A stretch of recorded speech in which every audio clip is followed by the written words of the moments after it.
Welcome to Perkins V Technical Assistance, presented by Tennessee Board of Regents, the college system of Tennessee. In this session of Technical Assistance, we will focus on completing the Perkins V Institutional Risk Assessment. Overview. Recipients of federal awards are required by law to monitor the use of funds passed through to subrecipients to reasonably assure program compliance and performance. Tennessee Board of Regents uses a Perkins V Risk Assessment, which serves as an instrument to identify subrecipients who are most likely to have challenges in meeting program goals.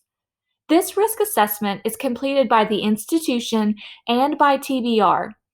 The results of the risk assessment aid TBR in determining the scope and frequency of institutional monitoring activities.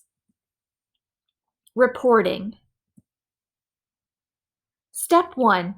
Open the risk assessment template specific to your institution type, community college or technical college. These templates are available on the Perkins Resources page. Let's take a look at the template for a community college. Here we see the risk assessment template for a community college.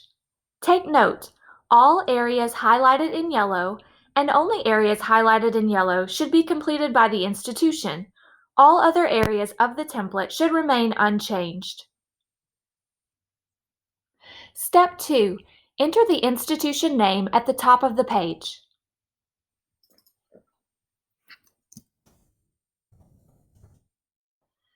Step 3. Section A of the template contains performance indicators and state-determined levels of performance. In Section A, we will work with the actual column and the populations not met column. Let's begin with the actual column. Utilizing data from the Consolidated Annual Report from the most recent year, enter the percentages achieved by the institution in the actual column.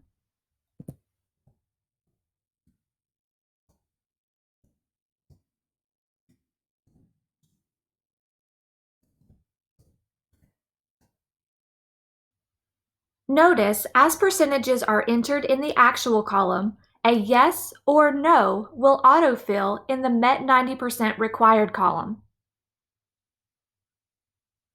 Now let's take a look at the populations not met. Utilizing data from the Consolidated Annual Report from the most recent year, enter all populations that did not meet 90% of the goal. This should be documented regardless of whether the overall indicator was met. Let's take a look at an example.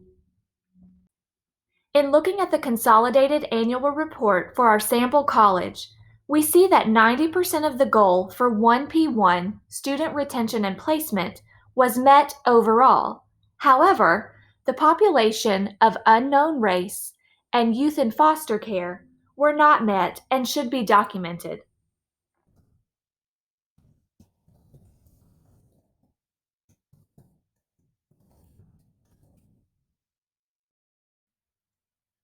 Step 4.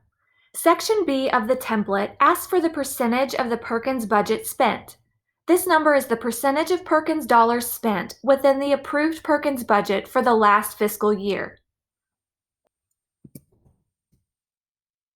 Step 5.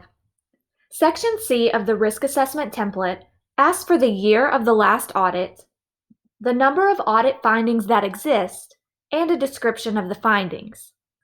For community colleges, this is the year of the last audit conducted by the Tennessee Comptroller's Office, or a Perkins-related audit conducted by the state of Tennessee or the Tennessee Board of Regents. A full Perkins audit has priority, followed by a partial Perkins audit by the state with findings, and finally the Comptroller's audit. Let's take a look at the Tennessee Comptroller's website to find the information needed to document a Comptroller's audit. On the Comptroller's website, click Find a Report. Under Advanced Search, select your college and click Search. Find the most recent audit and click to open. When the audit report opens, scroll to the page titled Audit Highlights. Here you will see a section titled Audit Findings. Copy the descriptions and paste in the risk assessment template.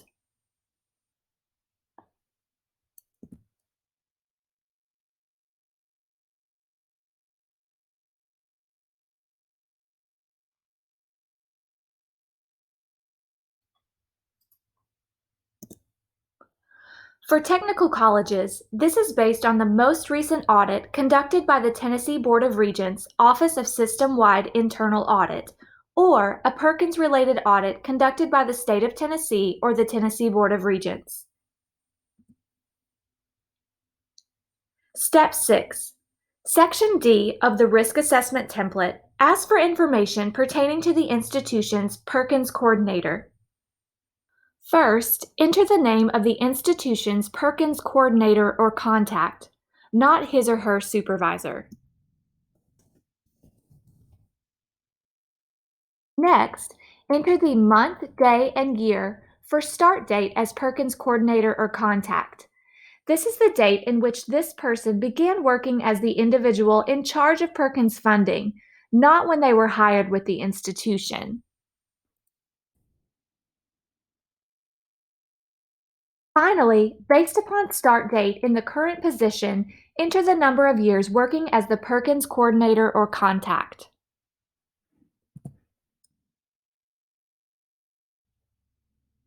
Step 7.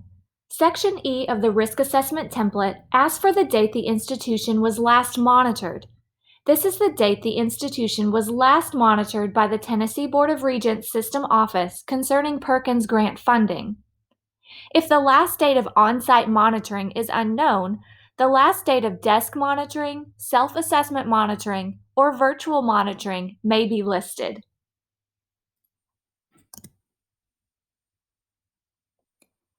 A risk assessment score will automatically be calculated based on the information entered in the spreadsheet.